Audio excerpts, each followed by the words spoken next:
nilubong pag-isahin ang kanal Idulog mo ang kanang tinapay na pinalaya sa kaalipinan ay makapaglingkod sa iyong kadakilaan at makapagpuri sa iyo ng walang humpay sa pamagitan ng Yesu Kristo kasama ng Espiritu Santo magpasawalang hanggan. Amen. Magsipo po ang lahat at may pagpapahayag ng salita ng Diyos. Magmumula sa angkan David ang titiraning Mesiyas ng sanlibutan. Si Jesus ang hinilang ng Diyos at hari ng mundo sa lahat ng panahon. Pakinggan po natin ang unang pagbasa. Pagbasa mula sa ikalawang aklat ni Samuel. Noong mga araw na iyon, nagkaisa ang lahat ng angkan ng Israel na pumunta sa Hebron upang makipagkita kay David. Sinabi nila, "Kami laman ng iyong laman at dugo ng iyong dugo. Nang si Saul ang hari namin, nanguna ka sa mga kawal ng Israel sa pakikipagdigma. Ipinangako ng Panginoon na gagawin kaniyang hari upang mamuno sa kanyang bayan. Lahat ng matatanda ng Israel ay nagpunta nga sa Hebron at doon nakipagkasundo sa kanya sa harapan ng Panginoon. Binuhusan nila ng langis si David at kinilalang hari ng Israel." Ang salita ng Diyos. Salamat sa Diyos. Masaya tayong papasok sa tahanan ng buong Diyos. Masaya tayong papasok sa tahanan ng buong Diyos. Ako ay nagalak sa sabing ganito. Sa bahay ng poon ay pumasok tayo. Sama-sama kami matapos sa piting ang pintuang lungsod nitong Jerusalem. Masaya tayong papasok sa tahanan ng buong Diyos.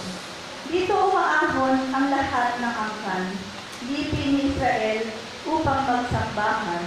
Ang hangad, ang puon ay pasalamatan, pagkat ito'y utos na dapat gampanan.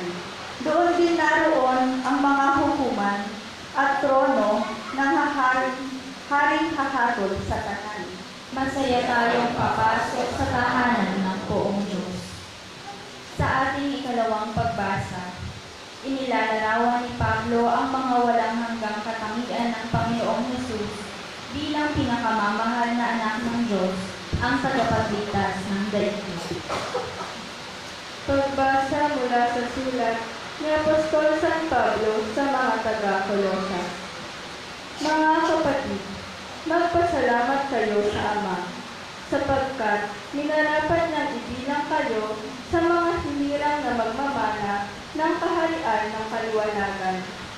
Iniligtas niya tayo sa kapangyarihan ng kadiliman at inilipat sa kaharian ng kanyang minamahal na anak. Sa pamamagitan ng anak, tayo'y pinalaya at pinatawad sa ating mga kasalanan. Si Kristo ang larawan ng Diyos na di nakikita, at siyang may kapangyarihan sa lahat ng nilikha. Sapagkat ang lahat ng nasa langit at nasa lupa, nakikita man o hindi, pati ang mga nagahari at namamahala, mga namumuno at may kapangyarihang espiritual, ay pawang nilikha ng Diyos sa pamamagitan niya at para sa Kanya. Siya'y una sa lahat, at sa Kanya nagsasalalay ang kaayusan ng lahat ng bagay. Siya ang ulo ng simbahan na Kanyang katawan.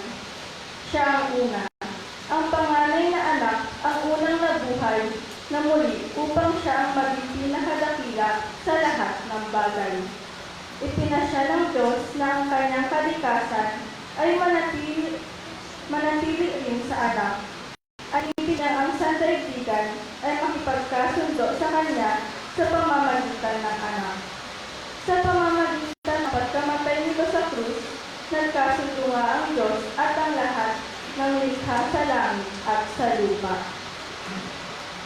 Ang salita ng Diyos. Salamat sa Diyos. Magsitayo po ang lahat.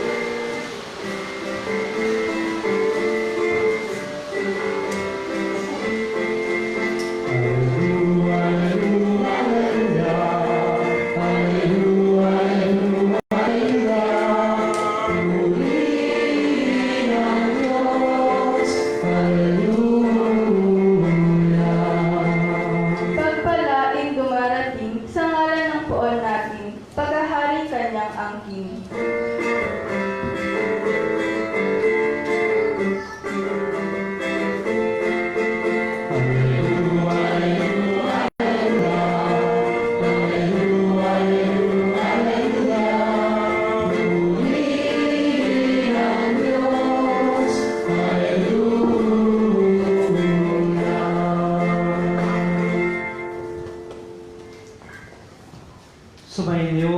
Panginoon. at sumaiyo rin. Pagbasa mula sa mabuting balita ng Panginoon ayon kay San Lucas. Papuri sa iyo, Panginoon.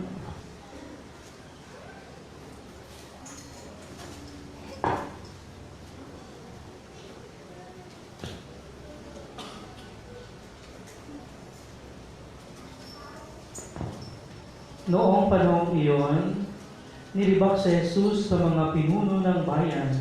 Anila, iniligtas niya ang iba. Iligtas naman niya ngayon ang kanyang sarili kung siya nga ang Mesiyas, ang hinirang ng Diyos. Nilibak din siya ng mga kawal. Nilapitan at inalok ng maasim na alak. Sinabi nila, kung ikaw ang hari ng mga Hudyo, iligtas mo ang iyong sarili. At nakasulat sa ulunan niya sa wikang Griego, Latin at Hebreo, ito ang hari ng mga Hudyo. Tinuyay siya ng isa sa mga salaring nakapitin at ang sabi, ikaw ba ang Mesiyas? Iligtas mo ang iyong sarili, pati na kami. Ngunit pinagsabihan siya ng kanyang kasama, hindi ka ba natatakot sa Diyos? Ikaw may pinarurusahang tulad niya. Matuwid lamang na tayo parusahan ng ganito dahil sa ating mga ginawa. Ngunit ang taong ito'y walang ginawang masama at sinabi niya, Jesus, alalahanin mo ako kapag naghahari ka na. Sumagot si Jesus, sinasabi ko sa iyo, ngayon di isasama kita sa paraiso. Mga kapatid, ang mabuting balita ng ating Panginoon. Pinupuri ka namin, Panginoong Jesucristo.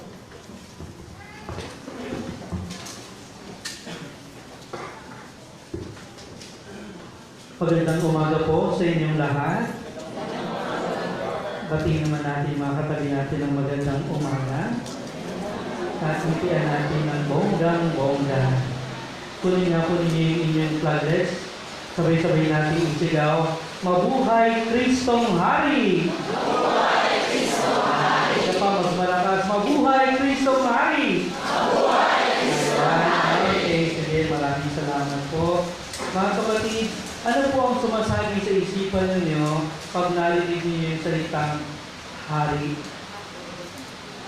Anong unang pumapasok sa isipan ninyo pag narinig niyo yung salitang hari? Siguro yung iba ang naiisip, tong its, pusoy-dos. Kasi hari doon eh. Apat yung hari doon. Diba? Yung iba naman, pag sinabing hari, ang iniisip nila, nakatira sa palasyo, diba? Nakaupo sa trono, tapos may korona dito, may magandang kasuotan, pinaglilingkuran, maraming kayamanan, may mamahaling singsing, na may mga bato-bato, diba? Ganun yung ating kamalayan sa mga hari. No? Pero tingnan nga po natin si Kristo na nakabayubay sa krus. Makikita niyo ba na siya ay hari? Anong nakikita ninyo? Mayroong sapot. May alikabok. Diba? Kung tingnan natin si Kristo na nakabayubay sa krus, hindi mo makikita ang hari yan. Ipinagdiwang natin ngayon ang Kristong Hari si Jesus na hari ng sanlibutan. Pero kung titingnan mo si Kristo na nakabayubay sa krus, yan ba ang simbolo ng hari? Namatay sa krus? Pinahirapan? Diba? Hindi mo makakikitaan ng pagiging hari. Wala siyang trono. Di mo ba? Ang kanyang trono ay yung kanyang krus na nagpapakuan. Walang koronang gawa sa ginto. Ang kanyang korona ay koronang gawa sa tinik. Di mo ba? Wala siyang singsing na punong-puno ng mamahaling bato. Pagkus yung kamay niya ay nakapako. Di po ba? Wala siyang maganda at maringal na kasuotan. Sapagkat yung kanyang kasuotan ay pinagpira-piraso ng mga kawal. Siya ay hubad. Hindi mo makikita ang pagiging hari sa kanya. Di po ba? Wala siyang kayamanan. Siya pa nga ay pinagbili sa halagang 30 pirasong pilak. Hindi kakikitaan ng pagiging hari. No? Walang kapangyarihan kung titingnan dahil siya ay nakapako sa krus. Diba? Sabi nila, kung siya talaga ang Mesiyas, iligtas niya ang kanyang sarili. Iniligtas niya ang iba. Bakit siya hinahayaan niya ang sarili na nakapako sa krus hanggang sa mamatay? Nasaan ang kanyang pagiging hari? Saan natin nakikita ang pagiging hari ni Kristo na nakapako sa krus na siyang pinahayag sa atin ng ating Ebanghelyo? Wala tayong pinapuhanan ng Ebanghelyo na tumutukoy kay Jesus na hari na nakalulog sa trono, kundi ang hari na pinahayag sa Ebanghelyo ay ang hari nakapako sa krus, hindi kinikilala ng sanlibutan bilang hari. Diba pagkos, siya ay kinukot ng mga tao, kinukot siya ng mga kawal, at kinukot siya ng kasamang nakabitin sa krus. Anong kanilang sinabi? Parehas yung kanilang sinabi. Kung siya ang Mesiyas, iligtas niya ang kanyang sarili. Hindi nila makita si Jesus bilang hari. Kayo po ba? Nakikita at kinikilala ninyo si Jesus bilang hari. Paano natin makikilala si Jesus bilang hari na nakapako sa krus? Anong ating gagamiting batayan ng paghahari ni Kristo? Katulad ba ng batayan ng mundo? Dapat may maringhal na kasuotan, may puron ang yari sa dito, may singsing na maraming bato, at nakaupo sa trono? Hindi. Ang gagamitin natin upang makita si Jesus bilang hari ay walang iba kundi ang ating pananampalataya. Amen? Tanging pananampalataya sa Diyos at kay Kristo ang magmumulat sa atin upang makita natin na tunay si Kristo ay hari. Di po ba? Kasi kung wala kang pananampalataya, kung hindi mo kilala si Kristo, para sa iyo wala yan. Di po ba? Baliwala yung inyong pagsigaw kanina, mabuhay ang hari na si Kristo. Mabuhay Kristong hari, baliwala yan. Kung hindi natin tatanggapin si Kristo sa ating puso bilang Panginoon. Baliwala ang ating pagdiriwang at walang laman ang ating pagdiriwang ng Kristong hari kung hindi natin susundin ang kalooban ni Kristo bilang hari na nakabayubay sa krus. Ang tanong, tunay nga ba talagang kinikilala natin si Kristo bilang hari ng sanlibutan at ng ating buhay? Para makita natin kung si Kristo talaga ay hari ng ating buhay, siyasatin natin ang buhay natin. Ang pagdiriwang ngayon ay inaanyayahan tayo upang siyasatin ang kaibuturan ng ating puso, ang ating buhay, kung si Kristo ba talaga ang nagahari. Tingnan natin ang puso natin. Ano ba ang nagahari sa puso mo ngayon? Di ba sa atin, nagahari sa puso niya? Galit. Di ba?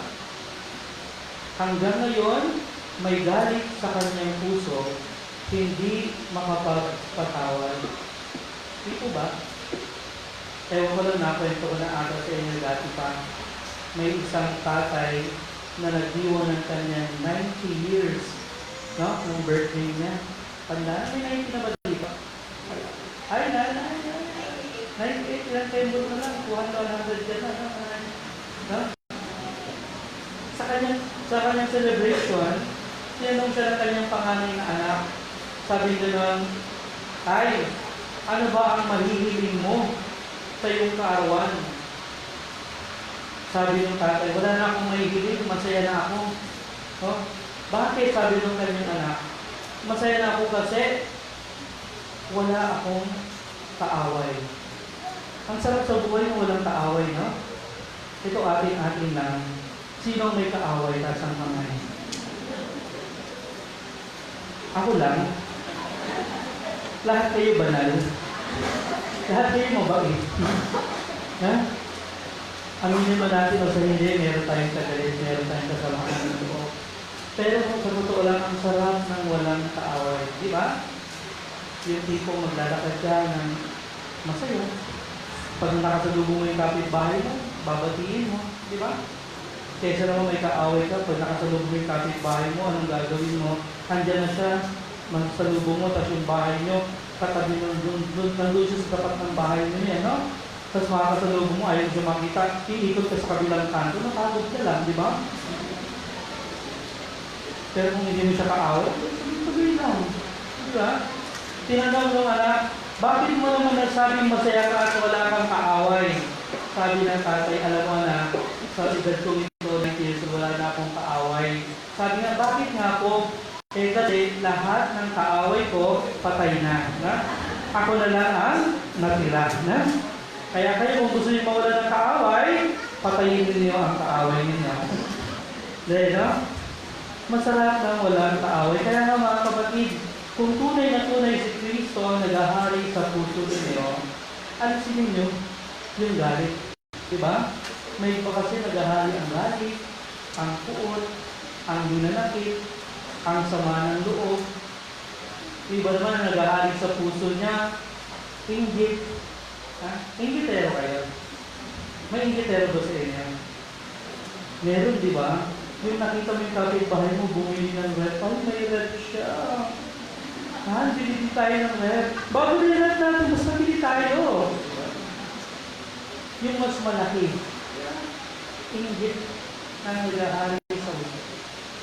Ano pa iba naghahari sa puso natin? Katamaran. Diba? Yung pride, naghahari sa puso yan. Ha? Mga kapatid, baliwala ang pagdiriwang ng ating Kristong Hari kung ang lahat ng ito ay nasa puso ninyo. Di po ba? Mga kapatid, tingnan po natin si Kristo, paano ba siya at paano niya pinamalas ang kanyang pagiging hari. Kung titingnan natin si Kristo nakabayubay sa krus, wala siyang kapangyarihan na mamatay siya. Pero anong uling kapangyarihan ba ang kanyang ipinamalas sa kanyang pagiging hari ng sanlibutan? Alam natin, Diyos siya. Di po ba? Pero sa kanyang pagiging Diyos, paano niya ba ipinakita ang kanyang pagiging hari?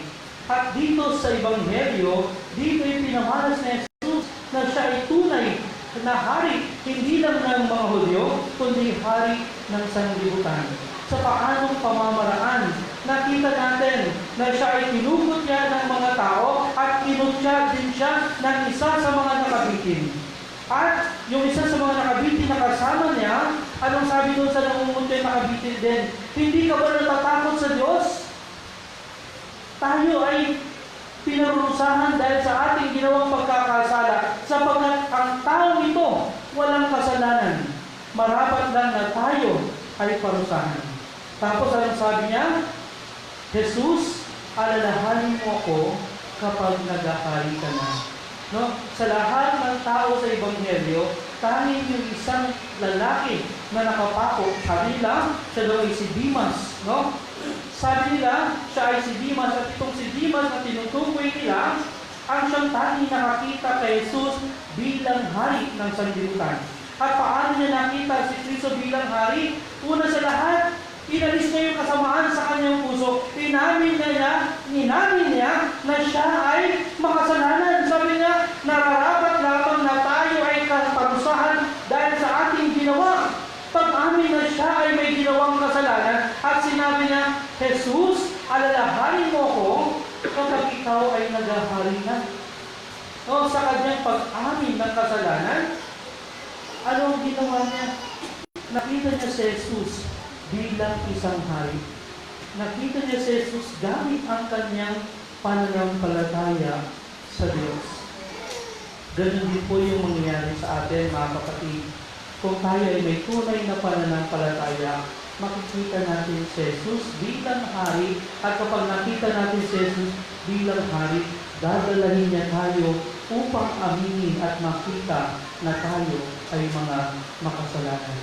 At dahil tayo ay mga makasalanan, hindi lang tayo aalalahanin ni Jesus, hindi aalalahanin ni Jesus yung ating pagiging makasalanan, kundi hindi niya tayo aalalahanin, bagkos isasama niya pa tayo saan? Sa paraiso. Diba? Ipinakita ni Jesus ang kanyang pagiging hari ay punong-puno ng kapangyarihan, ng pagmamahal at habag sa mga makasalanan. Yan ang pagiging hari ni Kristo. Puno ng habag at pagmamahal sa mga makasalanan. Ang Diyos ay laging bukas sa mga taong handang magsisi. Ang paraiso ay bukas na bukas sa mga taong tumatanggap na sila ay mga makasalanan. Kaya kung gusto natin na tayo ay papagharian ni Kristo at patuloyin sa kanyang kaharian sa paraiso, anong dapat natin gawin? Pagsisihan natin ang ating mga kasalanan. Sabihin mo nga sa katabi mo, kapatid, magsisi ka na.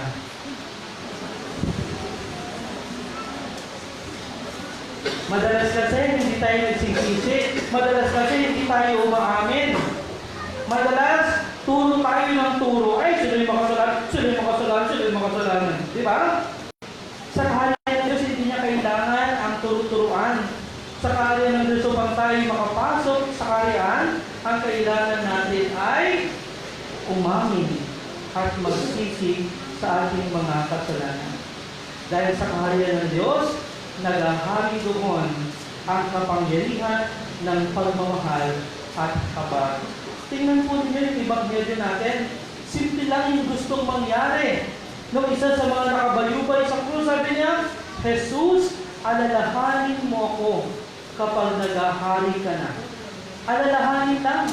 Yun lang ang gusto niya. Pero dahil ang Diyos ay punong-puno ng pagmamahal, dahil ang Diyos ay punong-puno ng habag sa mga makasalanan, hindi niya lang tayo aalalahanin, kundi isasama tayo sa paraiso. Amen? Sino ngayon gustong sumama sa paraiso? Taas ang kamay. Ayan, ang dami natin. Sino ngayon ang gustong mamatay? O. Ayun, nawala na. Gusto niyo pumasok sa paraiso, ayaw yung mamatay. Pag sinabing paraiso, ano ba ang sumasabi sa isip natin? Ha? Parang pag sinabing paraiso, ang sumasabi sa isipan natin, halamanan, di ba mga ganun, ano? May magandang tanawin, mga ganun yung sumasabi sa isip natin pag paraiso. Pero mga kapatid, ang tunay na paraiso ay ang maranasan mo ang presensya ng Diyos sa buhay mo. Amen? Ang tunay na paraiso ay matanggap mo ang awa ng Diyos. Ang tunay na paraiso ay makilala mo ang pag-ibig ng Diyos sa buhay mo. Kaya ang paraiso pwede natin maranasan dito sa lupa kapag si Kristo ay nasa buhay mo. Kasi ang paraiso, no? Ang kaharian ay walang iba kundi ang palagian nasa presensya ng Diyos. Yun ang paraiso.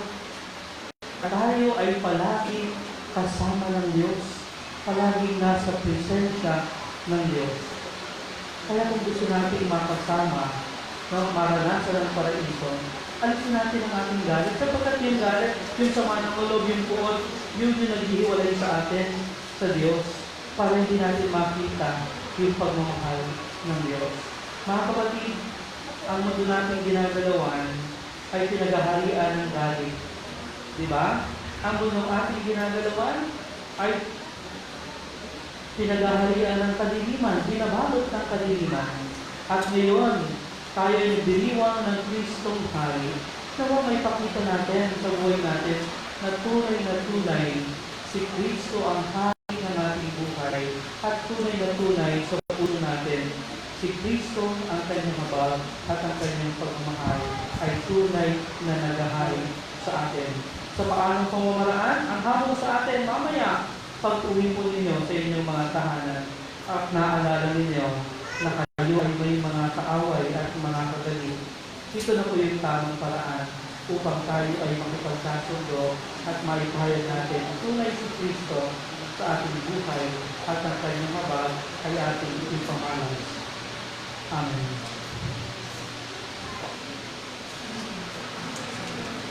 Sumasampalataya ako Panginoon sa lahat, na may gawa ng langit at lupa. Sumasampalataya ako kay Kristo, iisang anak ng Diyos, Panginoon natin. Nagkatawang tao siya, lalaki ng Espiritu Santo. Ipinanganak ni Santa Maria Virgen, pinagpakasal ni Poncio Pilato, ipinako sa krus na matay nilibing, nanaog sa kinaroroonan ng mga limao, na may gatong araw na buhay ng mag-ulit, umakyat sa langit, nalululog sa kanan ng Diyos amang makapangyarihan sa lahat. Doon ang mumula ang parito at hukom sa nangabubuhay at nangamatay na tao. Sumasampalataya ng anak ko sa Diyos Espiritu Santo, sa banal na simbahang Katolika, sa kasamahan ng mga banal, sa kapatawaran ng mga kasalanan, sa pagkabuhay ng muli ng nangamatay na tao, at sa buhay na walang hanggan. Amen. Patuloy nawang pag-alagi ng Diyos Ama ang ating mga puso kung saan naghahari ang anak ng si Kristo. Buot tiwala tayong manalangin at ang ating tutugon, Panginoon, Hari namin, dinggin mo kami. Panginoon, Hari namin, dinggin mo kami. Para sa ating Santo Papa, mga obispo, pari, diakono, at iba pang mga pinuno ng simbahan, masundan nawa nila ang halimbawa ng paglilingkod ni Kristong Haring Anak ng Diyos. Manalangin tayo. Panginoon, Hari namin, dinggin.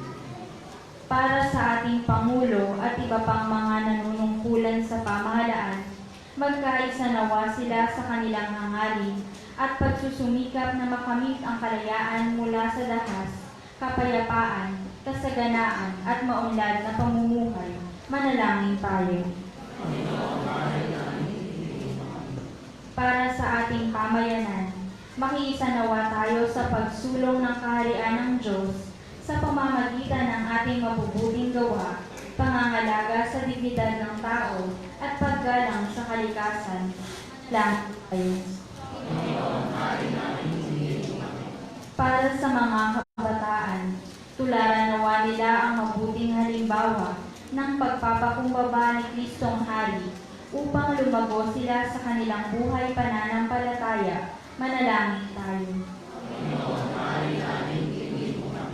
Para sa mga kapatid nating yumaon, makapiling nawa sila ng Diyos na sa kanyang kaharian at walang hanggang kaliwanagan, lalo na ang mga kaluluwa nila, Norma Cortez, Luis Cortez, Noel Cortez, Hermanico Buyales, Gilbert Alba, Filipina Pamintuan, Arturo Pamintuan Sr., Conrado Peredo Sr., Remedios Peredo, Nestor Quiros, Jerome Agudo, Vicencia Pumitik, Anacleto de la Rosa, Vilma Enriquez, Leila Enriquez, Maria Estrella Arbuladora, Raul Roa, Sonia Baquilar, Gloria Ancelda, Maria Elena Roa, Roy Jane Edwards at Willie Borsena.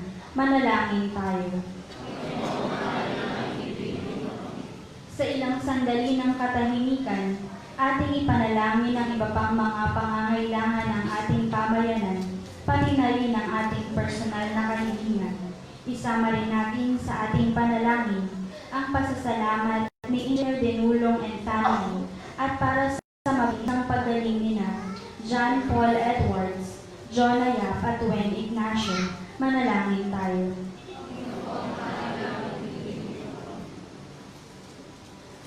Diyos naming Ama, ipagkaloob mo nawa ang aming mga kahilingan upang masalamin sa aming pamumuhay ang iyong kaharian. Hinili namin ito sa pamamagitan ng Kristo na nabubuhay at naghahari kapiling mo at ng Espiritu Santo magpas sa walang hanggan. Amen. Ating ialay ang ating mga handog sa dambana ng Panginoon.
Manalangin kayo mga kapatid upang ang paghahali natin ay tulugan ng Diyos sa mga makapangyarihan. Tanggapin nawa ng Panginoon itong paghahali sa iyong mga kamay, sa kapurihan at karangalan sa ating kapanginabangan at sa buong sambayanan niyang banal. Kamo namin lumikha sa paghahali namin ng mga alay sa ipagkakasundo ng sangkatauhan. Inilulog namin ang iyong anak na way magbigay ng mga kaloob na pagkakaisa at kapayapaan. Sa pamamagitan niya, kasama ng Espiritu Santo magpara sa walang hanggan. Amen. Sumayin niyo ang Panginoon, At sumayin, itaas sa Diyos sa inyong puso at diwa. itinaas na namin sa Panginoon. Pasalamatan natin ang Panginoong ating Diyos. Marapat na siya ay pasalamatan. Ama naming makapangyarihan, tunay ng marapat na ikaw ay aming pasalamatan. Tinirang mong tagapaghati ng kanal, kanyang anak na Panginoon.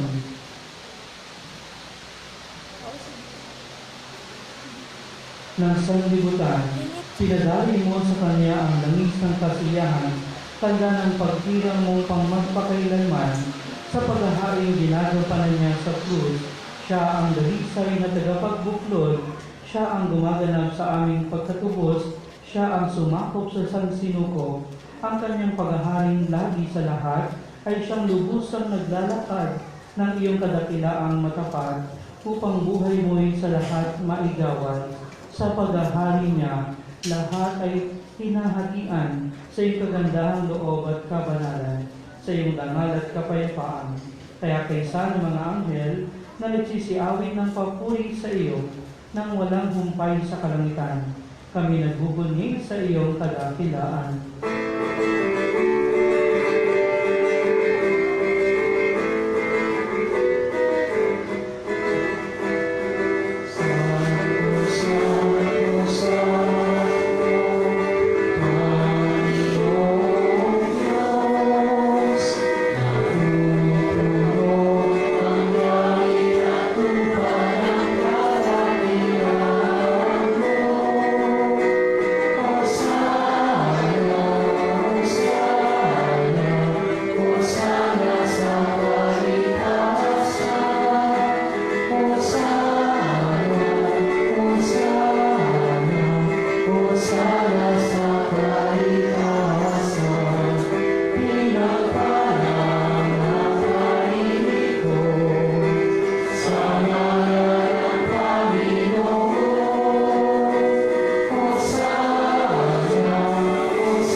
ito, gawin mong banal ang mga kaloob na ito upang para sa amin maging katawan at dugo ng aming Panginoong Yesus Kristo.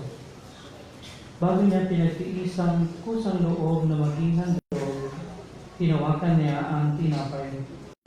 Pinasalatan niya. Pinaghati-hati niya iyon, pinabot sa kanyang mga alagad at sinabi, tanggapin ninyong lahat ito at kanin. Ito ang aking katawan, na handog para sa inyo.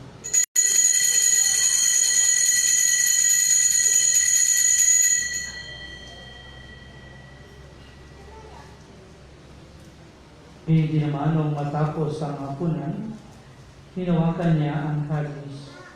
Muli kanyang pinasalamatan. Pinabot niya ang kalis sa kanyang mga alagad at sinabi, tanggapin ninyong lahat ito at inumin. Ito ang kalis ng aking dugo, ng bago at talanghanggang tipan. Ang aking dugo na ibubuhos para sa inyo at para sa lahat, sa ikapagpapatawad ng mga kasalanan. Gawin niyo ito sa pag-alala sa akin.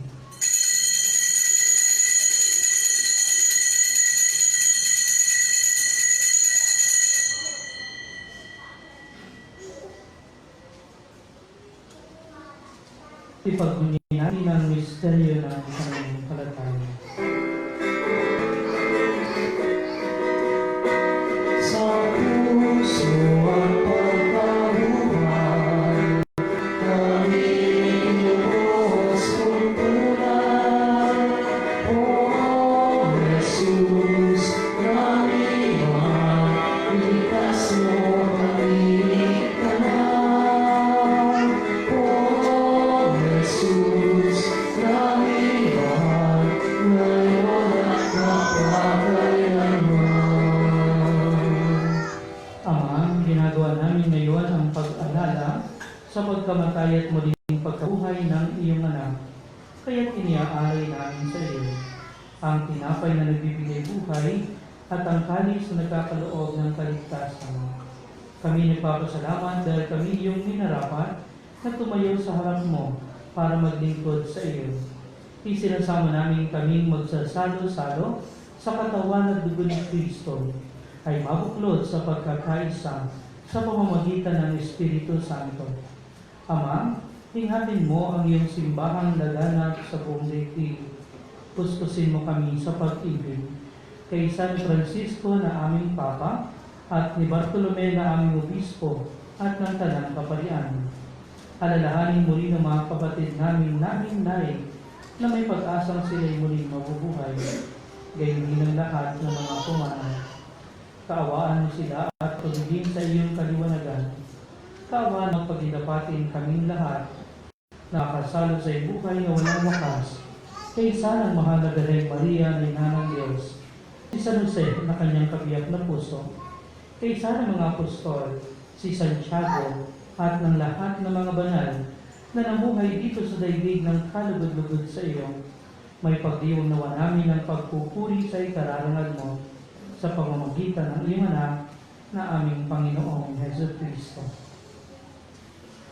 Sa pamamagitan ni Kristo, kasama niya at sa Kanya, ang lahat ng parangal at papuri ay sa iyo, Diyos Amang makapangyarihan, kasama ng Espiritu Santo, magpasawalang hanggan.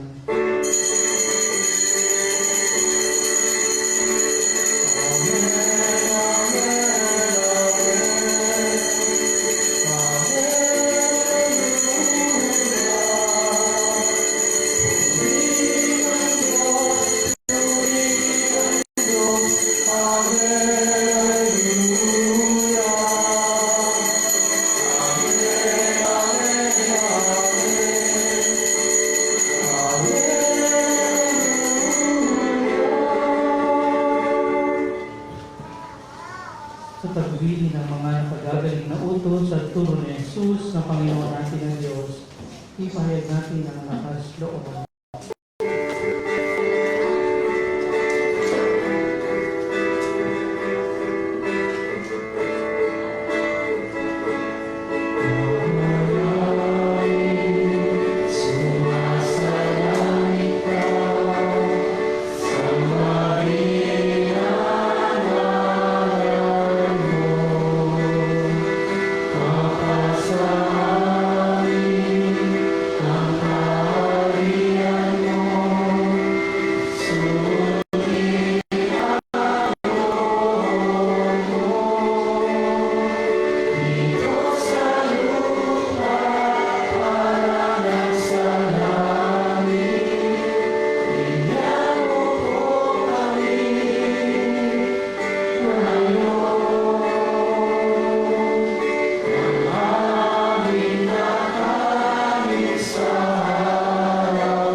Hinihingi namin kami dyan sa lahat ng masama, pagkalooban at kapayapaan araw-araw, iligtas sa kasalanan at ilayo sa lahat ng kapahamakan. Samantalang aming pinananabikan ang dakilang araw ng pagpapahayag ng tagapagligtas namin sa Yesu Cristo. Sapagkat sa iyo ang kaharian, kapangyarihan at kapurihan, ngayon at magpakailanman. Ngayon at magpakailanman. Panginoon Jesucristo, sinabi mo sa iyong mga apostol, kapayapaan ang iniiwan ko sa inyo, ang aking kapayapaan ang binibigay ko sa inyo. Tunghayan mo ang aming pananampalataya at huwag ang aming mga pagkakasala. Pagkalooban mo kami ng kapayapaan at pagkakaisaan sa iyong kalooban, kasama ng Espiritu Santo magpasawalang hanggan. Amen. Ang kapayapaan ng Panginoon ay laging sumainyo. At sumayin. Magbigay tayo ng kapayapaan sa isa't isa.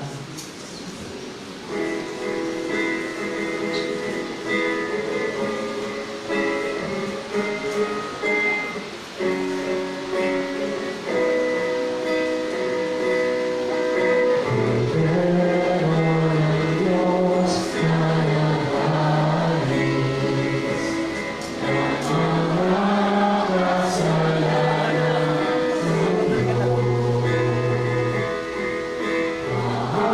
maawa ka sa akin. Cordero ng Diyos, maawa ka. Cordero ng Diyos na nagwalis ng mga kasalanan ng mundo. Maawa ka sa akin.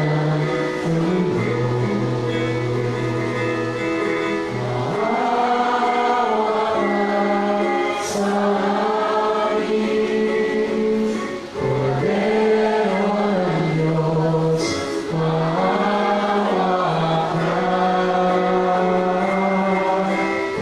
Cordero ng Diyos na nagwalis ng mga kasalanan ng mundo. Ipagkaloob mo sa amin ang kapayapaan.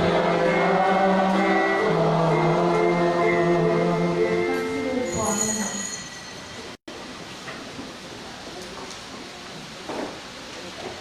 Ito ang Cordero ng Diyos.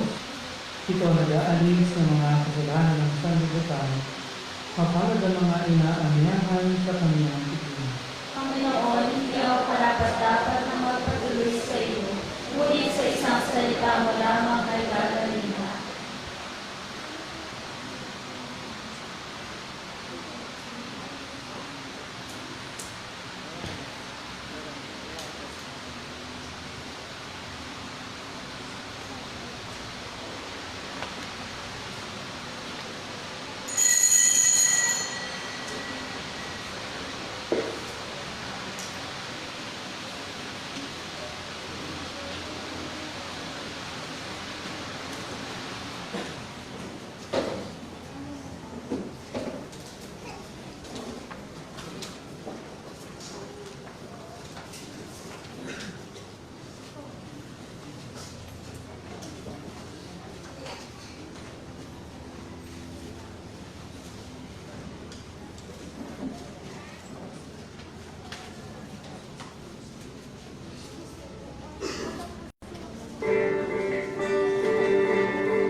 my streams and my rain, when darkness falls in space, behold my shield, my king, and my God.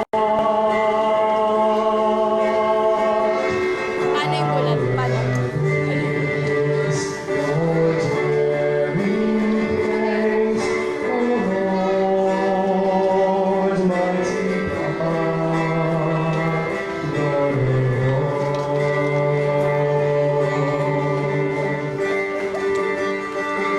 all. I will forsake my house and other days, anywhere, if I could spend one day in your courts, belong to you alone. My strength are you alone, my glory, my King, and my God.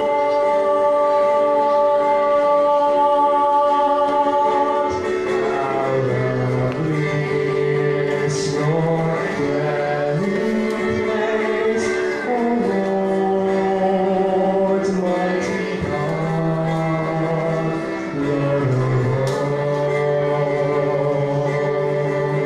all. How lovely your dwelling place, O Lord, mighty God, Lord of all.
Manalangin tayo.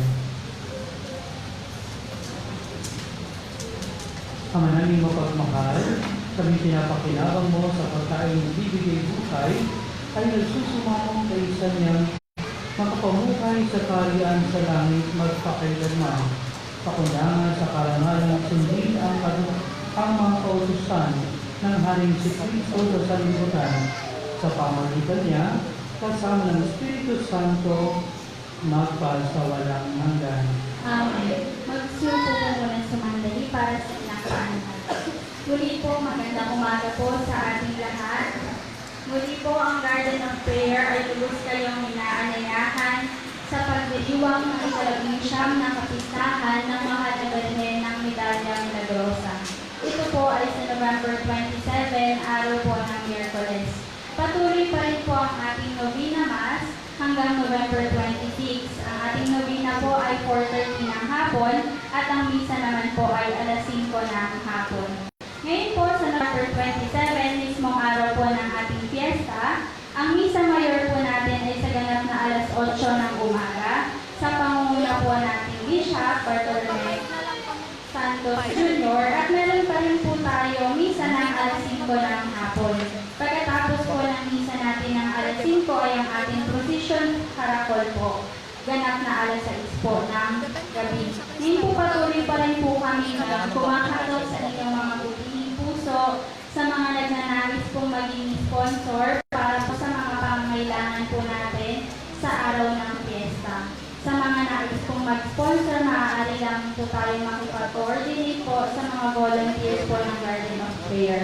At karagdagang lang po, sa November 27 po, pagkatapos po ng ating misa ng alas 8, ay mamimigay po ang Lions Club ng mga libreng reading classes po para po sa mga nagnanais po makakuha po ng kanilang mga salamin. Pagkatapos po yun ng ating misa ng alas 8. At ang ating Hindayog Festival naman po, Sayaw Pasasalamat para kay Maria, ay gaganapin naman po natin sa December 8, araw po yun ng Linggo. Kaya po kung may mga kakilala po kayo o nais nitong sumali sa ating Hindayog Festival, ito po yung street dancing natin para po sa pasasalamat natin kay Mama Mel.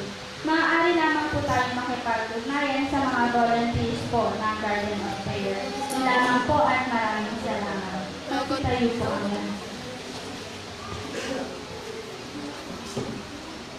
Sumainyo ang Panginoon. At sumayo rin. Magsiupo kayo lahat at hingi ng pagpapalo ng Diyos.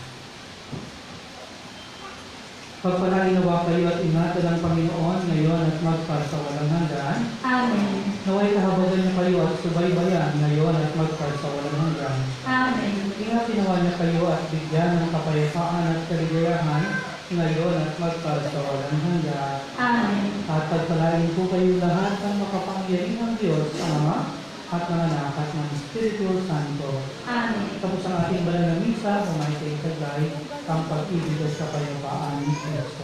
Salamat sa Diyos.